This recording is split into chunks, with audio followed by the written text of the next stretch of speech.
La ilaha illallah Muhammadun Rasulullah. Santri itu makna sawalan dan silaturahim. Sekarang terakhir halal bi halal. 3 menit sebelum saya tutup, nanti kita tutup dengan doa ya. Alhamdulillah.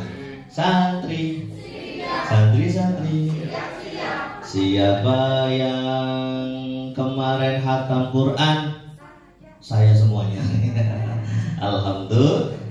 Sekarang kita bahas tentang halal bihalal. Tadi ikrar syawalan yang disampaikan Bapak Dr. Ade Suharyanto sangat menyentuh hati. Betul sekali Pak Bu. Halal bihalal itu bahasa Arab yang diindonesiakan.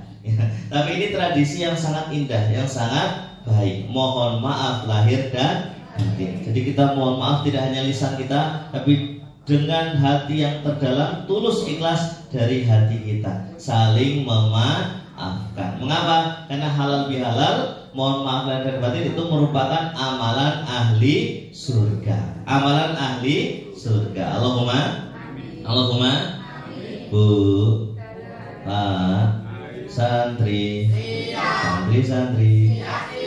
Halo. Hai. Masuk Pak Bu ya. Nanti disampaikan di sekolah panjenengan masing-masing ya. Insyaallah. Baik, jamaah rahmatullah subhanahu wa taala. Nah, suatu ketika Nabi Muhammad SAW sedang berceramah, berpidato seperti ini. Kemudian ada seorang sahabat yang baru datang. Wah, ini terlambat karena ada hajat, ya, ada keperluan. Maka Nabi Muhammad SAW bergumam dengan lirih waktu itu. Itu yang baru datang ahli surga.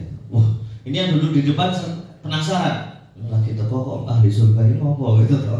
Makanya di depan, sahabat di depan penasaran apa amal rahasia sahabat yang dikatakan ahli surga tersebut. Maka yang di depan ada yang mau izin untuk menginap 3 hari.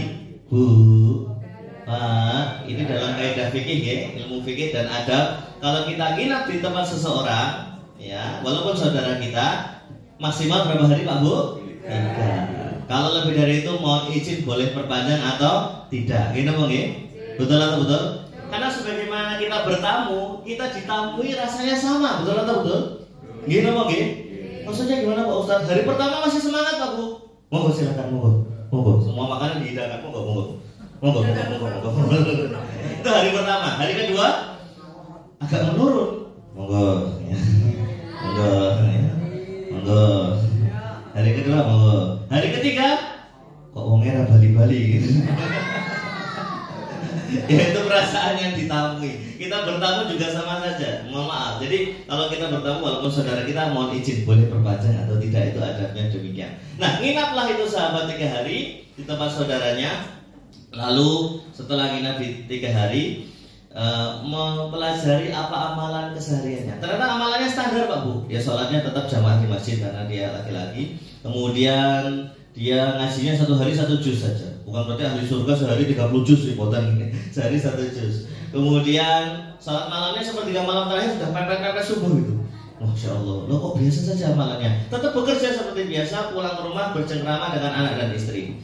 Heran ini. Setelah hari ketiga, mohon izin pamit. Nun sewu, mohon izin sahabatku, saya pamit. Sahabatnya tanya sebenarnya ada perlu apa nggih? Nah, ini masih diamalkan di 3 negara Pak Bu. Ada rekan-rekan saya yang sekarang tinggal di sana ataupun mengajar di sana. Di mana? Qatar, Kuwait sama Oman. Qatar, Kuwait, Oman, jangan bilang saya saudaramu sama muslim, itu langsung dibuka pintunya suruh nginep tuh.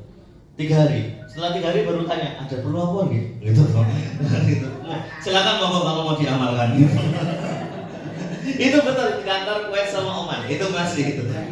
Setelah hari ketiga ada perlu apa? Baru tanya itu. Nah itu tidak tanya ada perlu apa, karena dengar hadis sahih ini ada sahabat yang begitu. Ada perlu apa sebenarnya dia? Mohon maaf sahabatku, saya tuh nginep di sini pengen tahu amalan keseharianmu. Karena Nabi Muhammad SAW mengatakan kok ahli surga. Tetapi setelah saya nginep di sini kok amalanmu biasa saja, maksudnya standar. Seperti mana sahabat yang lain. Bahkan sahabat yang lain mungkin amalannya lebih dahsyat. Sebenarnya apa amalan rahasiamu toh? Ini sahabatnya rendah hati yang ahli surga, dia mengatakan saya tidak punya amalan apa-apa, kalau buatan gak ada amalan apa-apa gitu ya.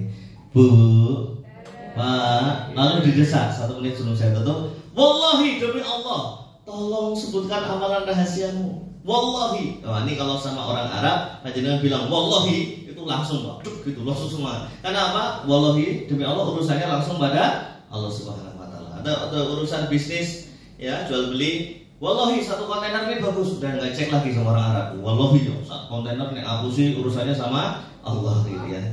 Wallahi saya pengen tahu, bukan untuk saya, tapi untuk saya dakwahkan pada semua orang. Maka sahabat yang ahli surga tentu mengatakan, saya itu tidak punya amalan apa-apa. Hanya saya setiap malam sebelum saya tidur, setiap malam sebelum tidur, Bu, Pak, ini terutama bapak-bapak ya Pak, saya mau tanya, bapak-bapak setiap malam sebelum tidur mikir apa Pak? Kata, mikir putra, wayah, anaknya, cucu bisa kuliah apa tidak, keluarganya bisa bahagia atau tidak, mikir masyarakat, umat, mikir sekolah, yayasan, mikir, betul atau betul? Dan mikir, itu betul, mikir orang yang pernah nyakiti kita, betul atau betul?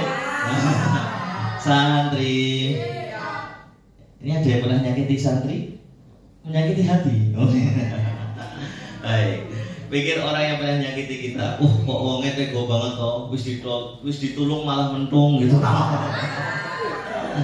Oh macam-macam ya, nusuk dari belakang, menggunting dalam lipatan gitu, macam-macam. Atau orang yang pernah utang sama kita, urung bayar-bayar, tak telepon, tak hubungi WA, malah aku sing diblokir gitu. Olah tobat sing utang malah lebih galak gitu. Ditagih malah lebih galak. Ya Allah, dan macam-macam banyak yang kita pikirkan, betul. Nah, setiap malam sebelum saya tidur, saya selalu memaafkan setiap orang yang pernah menyakiti hati saya. Setiap malam sebelum tidur saya memaafkan setiap orang yang pernah menyakiti hati saya. Bu, Pak, ini satu kalimat tapi berat sekali gitu. Berat gitu. Tapi insya Allah panjenengan mengamalkannya, ini amalan ahli surga. Setiap malam sebelum tidur kita memaafkan setiap orang yang pernah menyakiti kita. Justru kita mendoakan yang baik-baik untuk orang yang pernah menyakiti kita. Allahumma, insya Allah Bapak Ibu semua di sini ahli surga. Allahumma. La ilaha illallah Muhammadur